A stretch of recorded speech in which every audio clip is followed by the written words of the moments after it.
People with a lot of opinions are the first thing you encounter when searching for a property. Ignore everyone but those who offer sensible advice. It's important to do that. People in your family and circle of friends who have only ever purchased one home are undoubtedly unaware of all of the crucial information regarding the modern home purchasing procedure. Hi guys, and welcome back to Glory Investing Show, and in today's video I'm going to tell you about the 10 things you must know before buying a house. Number 1. Mortgage check. Although receiving pre-approval for a loan does not lock you in immediately, it does give you a decent sense of the type of mortgage you can afford, making it a crucial step. The amount of a down payment you should take into account will also depend on your mortgage approval numbers. This amount is typically around 20%, though it may differ for some government FHA loans and unique deals made with sellers. It's time to go elsewhere if you find a home that exceeds your loan pre-approval limit, or you cannot afford to put down 20% in cash. No matter how deeply you fall in love with a home, it's critical that you live within your means. The thought that they will save you money from the home mortgage interest deduction will make up for it tempts many taxpayers to purchase more property than they can afford. Number 2. Neighborhood check. Take a stroll. Explore the area by traveling a few blocks in each direction. How do the homes appear? What's happening in the yards? Are neighborhoods improving and growing, or are they deteriorating and getting worse? What is the typical age of those you see? If what you see makes you uncomfortable, think twice before buying a home there. Additionally, you ought to check out the neighbor's median property prices and crime statistics. Almost every municipality and town has a separate webpage. Even while not all of these websites are very educational, they can, nevertheless, offer important information on the government, local parks and recreation, and local events. Be confident in your ability to physically visit a place and walk through the neighborhood. Let me tell you that if you want to find out your official walkability score, you can even use apps like WalkScore. In some ways, it resembles a zip code neighborhood ranking, but it focuses on convenience and walking distance. When you decide it's time to buy a new home, make sure you thoroughly study the market to find the properties that best meet your requirements. But when you start, you'll want to be attentive to more than simply house hunting. You'll also need to do some research on the area you want to relocate to. Number 3. Size of the property. You should think about the size of the lot your house is on before making your purchase, because it will affect the number of applications and the potential of your home. Your privacy will be impacted by the lot's form, so if you have a preference for your lawn's shape or the length of your driveway, you might want to take that into account. Well, I should say that the size and design of the home you choose should make you pleased. Consider your current and future size requirements, as well as the layout's practicality while selecting a floor plan.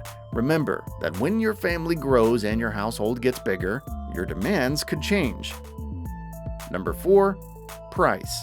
Obviously, whether or not you should buy a home will be heavily influenced by the cost of the property. Set a realistic budget for yourself and make sure to stick to it.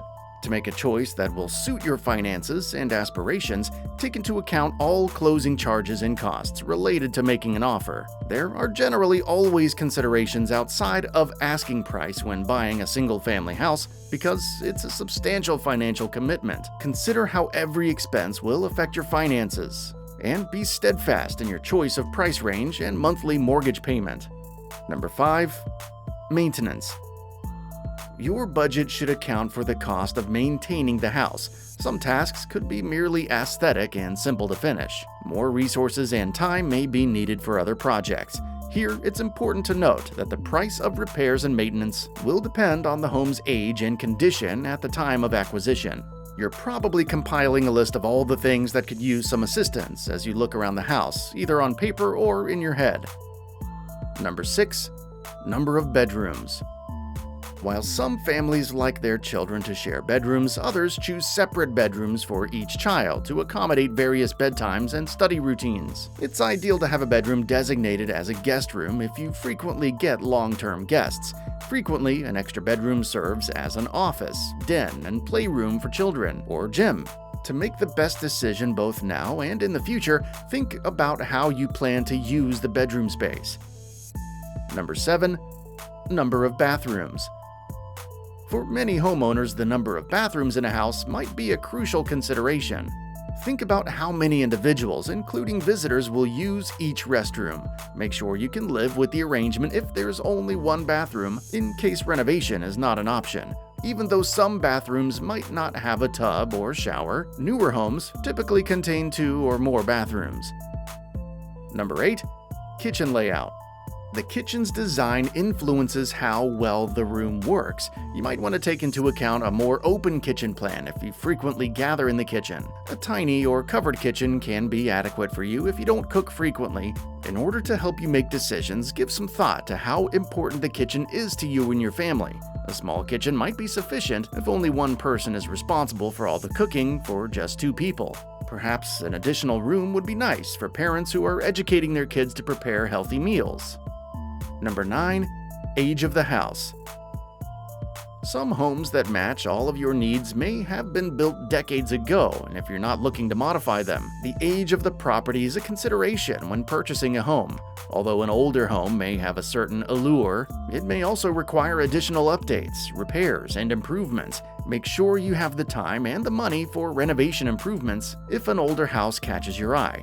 When purchasing an older home, you need to take the building codes into account. Knowing the fundamental differences between the building codes of the past and present will help you better comprehend the condition of the house. Even though codes may have changed over time, your real estate agent might be aware of this or know where to go for the information. If you're searching for a specific vintage and style, you may already be familiar with the way that era's homes were built. Number 10. Seller's incentive. One thing to keep in mind when buying a home is that some sellers are more motivated than others, while others are less concerned with whether or not their house sells. It's fairly uncommon for some homeowners to list their properties on the market without expecting a rapid sale. These homeowners are content to remain in their residences for the time being. In practice, there might not be much room for price haggling. On the other side, a seller could be extremely driven. This might be the result of an estate sale, a sudden relocation owing to a job, or someone trying to pay off one of their mortgages with another. Your real estate agent will assist you in evaluating the seller's potential motivation and drafting the offer and counteroffers to obtain the best price. Identifying the most crucial factors to take into account when purchasing a property is crucial once you really feel ready to become a homeowner. Numerous things need to be taken into account, as we previously stated, including your preparation, the state of the local housing market, and your familiarity with the key steps in the home purchasing process. You can be sure that you'll enter the world of homeownership with awareness and mindfulness if you give some of these questions significant thought. That's all for today's video, and I hope you enjoyed it. If you found this video helpful, make sure you smash the like button and share it with your friends. Don't forget to share your thoughts with us in the comments section below. And while you're here, click to watch one of these 2 videos appearing on your screen right now. I'll see you there. Take care and stay tuned.